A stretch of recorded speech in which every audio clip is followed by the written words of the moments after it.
this is your destination. This is your oasis to be all things just a little bit more brave in your actions, in your relationships, and in your life. And wow, what a whirlwind. Oh my goodness. If you are just tuning in, you are seeing the Neeta on the other side of the book launch, on the other side of launching this book, That Sucked Now What? How to Embrace the Joy and Chaos and Find Magic in the Mess. And now I feel like the many bricks have been relieved from my shoulders. It has been quite an initiation.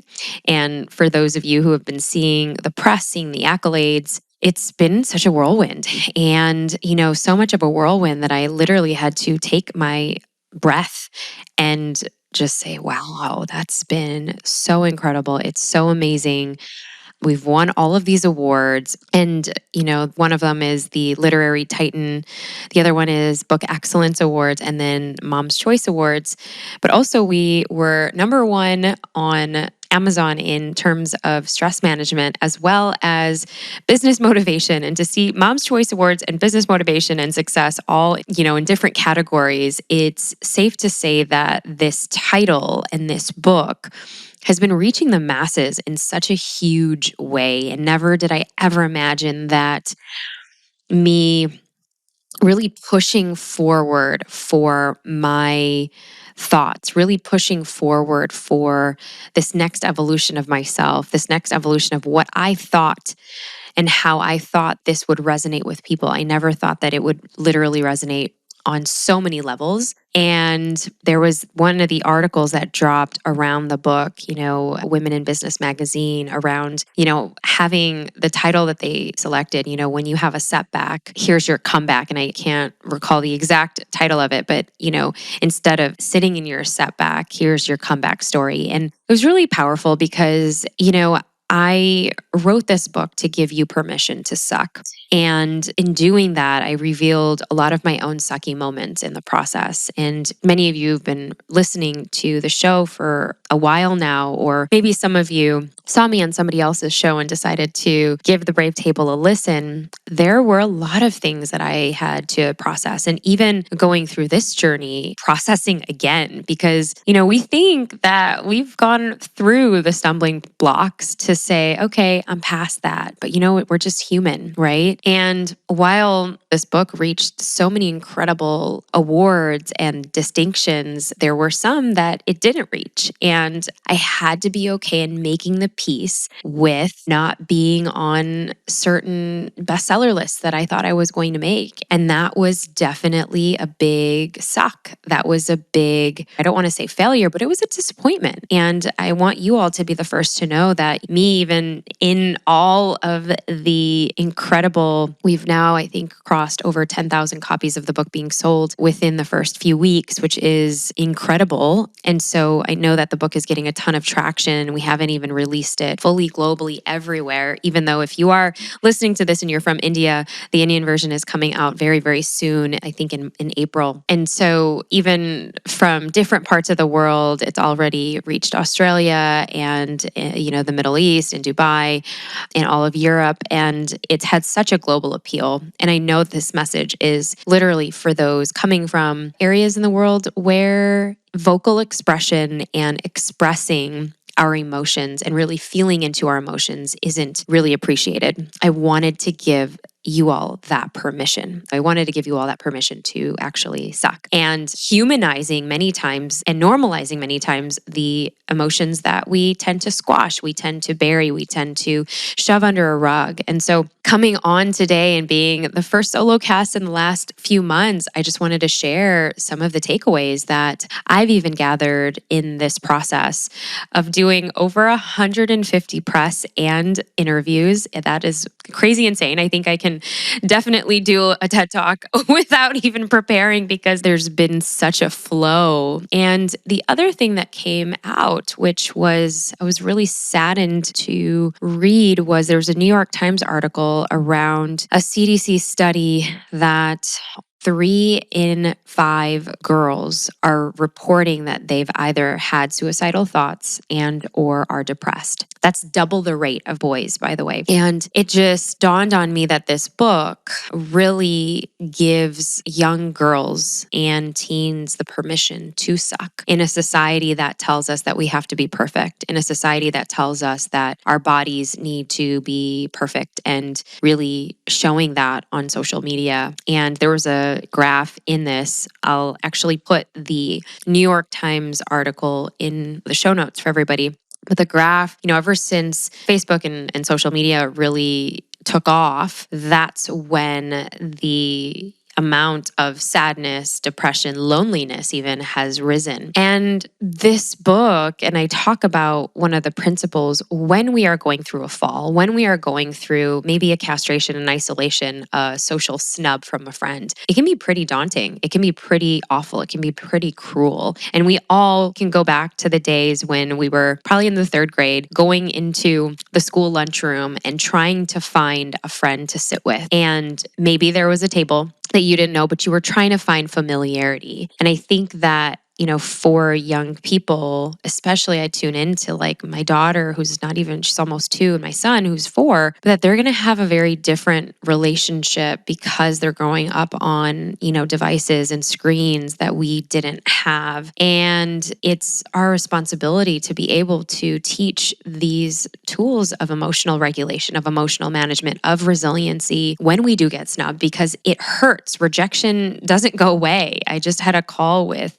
some of our students in one of our companies. And even when we're starting to build something new, we are going to have rejection. Even in asking people to support my book, there was rejection. Even in asking people to put me on their shows, there was rejection, many times. And I think that rejection is just like that way of redirection, but at the cost of, when there's studies coming out that it's really affecting their mental health, they're really affecting their psyche, where they want to end their lives. And it's affecting the way that they operate in the world, where they're just trying to fit in, they're just trying to belong. That is the mission. That's the mission of this book. How do we actually build resiliency in a way where there's also deep compassion and deep reverence and deep love for our journey that we are in? And it's the responsibility, whether you have children or not, whether you're listening to this and you're like, oh gosh, Neeta, this is a reminder for myself. Like, I'm not a teenager anymore, but I'm in my 30s and I'm still having issues. And it just is that human essence of ourselves, the core human nature of ourselves, to want to be loved, to want to belong. And, if you've ever felt disconnected, if you've ever felt that, oh gosh, why wasn't I invited to the party, or why am I not there, especially when you're scrolling through your feeds, then that's an indication for you to level up your bounce factor, to level up your RSA, which is what I talk about in the book, right? Your radical self-awareness, to say, ooh, maybe these accounts I shouldn't follow. I'm going to unfollow them for a while. I had a girlfriend that, she was over and she said, I'm really going through a terrible breakup, and I cannot follow any accounts that only post pictures of, really happy partnerships, because I'm just not in that season. So I've unfollowed all my friends that have really amazing partnerships. And so we were just having a laugh about it, but I'm like, whatever you need to do to protect your boundaries. We don't have to judge that person for going through what she's going through. She's protecting herself. She's protecting her mental health. And if it means that in a season of life that you have to protect yourself, where you are creating your current environment, so it's the combination of the two pieces of your bounce factor, your current environment and your RSA, your RSA, to know what's right for you and what's in alignment with you, and to actually be brave and say, fuck this. I'm going to actually turn off all my notifications, and I'm going to turn off and unfollow my friends who are going through and literally having, the best times of their life right now, because I am not in that mental space to be there. I mean, that is the greatest sovereignty that you can have, your own agency of knowing what's best for you. And then creating your current environment, which is the second part of your bounce factor, and creating it in a way where it's nourishing for you, where your current environment supports your mental health. And if that means that maybe you are isolating from those kinds of friendships that make you feel less than, great. But I hope you're also finding that professional support where you can process that. You have an SSP or soul support posse that is actually going to support you in that way. One of the things that I actually did in the last few days, some of you probably heard I am doing an event. It's a 1-day event called Fly Forward. And I was supposed to do that in a couple of months. And I just told my team this week, I said, I have to be honest, I need to take a break. Like I've been going at it for months, and my soul is just craving a break. And I can't show up 100% and really allow people to fly forward past their suck if I haven't given myself a chance to process the highs and the lows of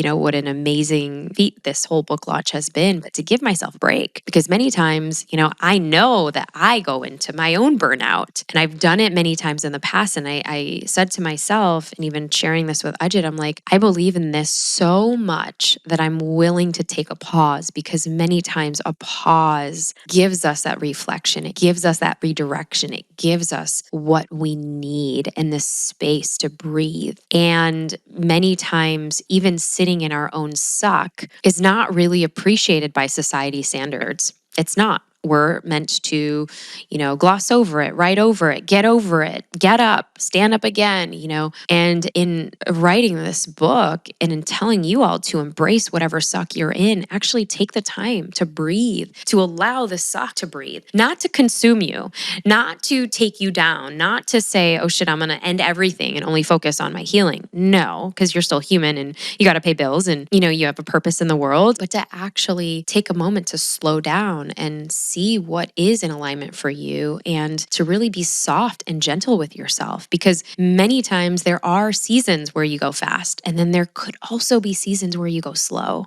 Somebody the other day was just sharing, they're like, Neeta, you've given me permission to actually slow down. Where before I was so all about like, let me just reach all the accolades. But success right now for me really feels like, all right, I'm going to take a few steps slower this season. And I'm like, this is amazing for you. This is incredible, because you're giving permission for other people to also follow suit. Because we were also, in a group sharing this. And I said, wow, for everyone, everyone's trying to like one up or share certain things. And she was like, this is where I'm at, and I'm loving that. I'm loving the space. And so if you are in that season, if you are in a season where you just needed to hear this, and that maybe you're in a season of funk or transition or just sitting and simmering in the suck, I feel you, I hear you. And this book and all the medicine in there is for you, and really see how your bounce factor can really support you at this season, at this stage of your life. And I am rooting on you to fly forward in the highest way possible. So I'm not canceling the event fully. It is postponed until the fall. And I'm really excited about that, because I think that, it'll give everything room to breathe. And I think that many times, if we don't listen to the voices of our heart and leaning into our intuition, or the knots in our stomach, or just maybe the screams of our adrenals sometimes, if we've been in burnout, then when will we listen? And so this is just that reminder for you that if you are in that season of pausing, go for it. If you are in that season of halting, go for it. And there is no justification, no need to explain, no need to apologize. This is where you are at, and it is beautiful, and it is wholesome, and it is juicy. And that is brave, because it's brave because it's going against the grain. This was brave to even share this with you, because I'm like, oh my gosh, I need to be the teacher, but you know what? I'm always a student. I'm always the student. And I think there's so many lessons in this that sucked, now what, moments for all of us. So keep sharing your wisdom. And if you have a friend that would love to use the book as a guide, as a resource, maybe a pillar of support going through, some sucky times, go ahead and grab the book at thatsuckednowwhat.com. thatsuckednowwhat.com. And if you are just tuning in and this episode really moved you, I know it's a short and sweet one today, go ahead and share this episode with a friend, a colleague, someone in your life. And don't forget to be just a little bit more brave. See you next time at the Brave Table.